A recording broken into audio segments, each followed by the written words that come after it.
Welcome to Radical Design, a course nearly 4 years in the not making.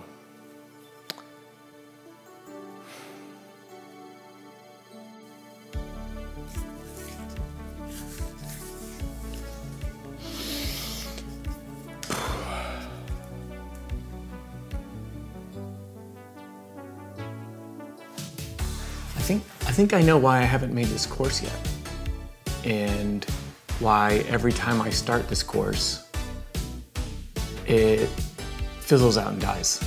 Let me show you what I'm doing here. Yeah, so here's me in my office, and this is a set, this is a studio.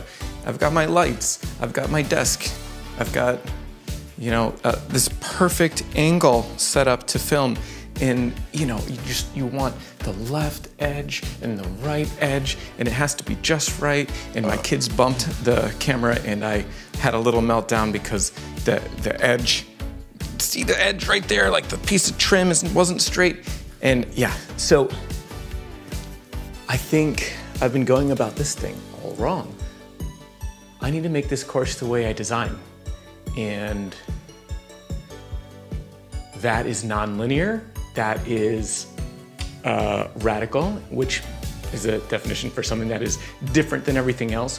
Why am I trying to make a course the way everybody else makes a course? I think that's what's holding me back.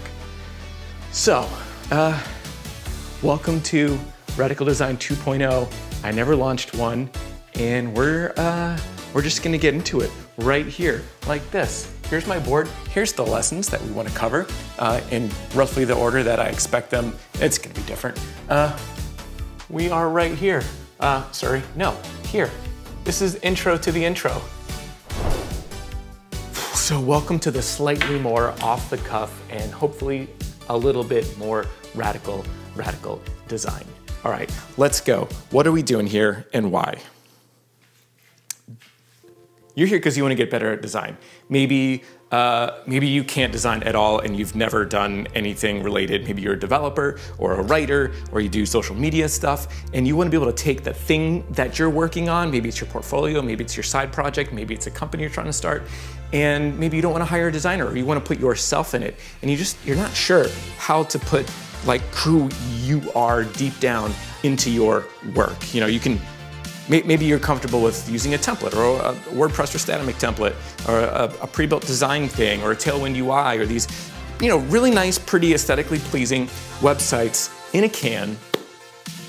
And the problem with a website in a can is that everyone else can buy the same can.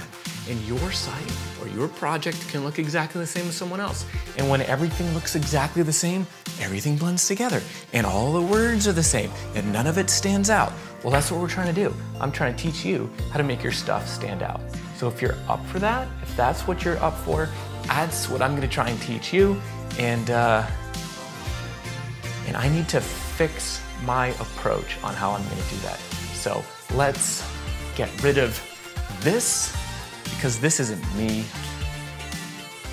I'm a little bit rougher around the edges than a perfect key light, 45 degrees to the right, and an iPad here that shows me myself and a $3,000 camera that I didn't need to buy, but convinced myself that I did. When you can't tell the difference between it and this one, which was $600, that I'm also not using. I'm using my iPhone now because the best camera you have is the one that's in your pocket, which is all I had left after these were over here and not doing their job. So anyway, ready? Let's do this.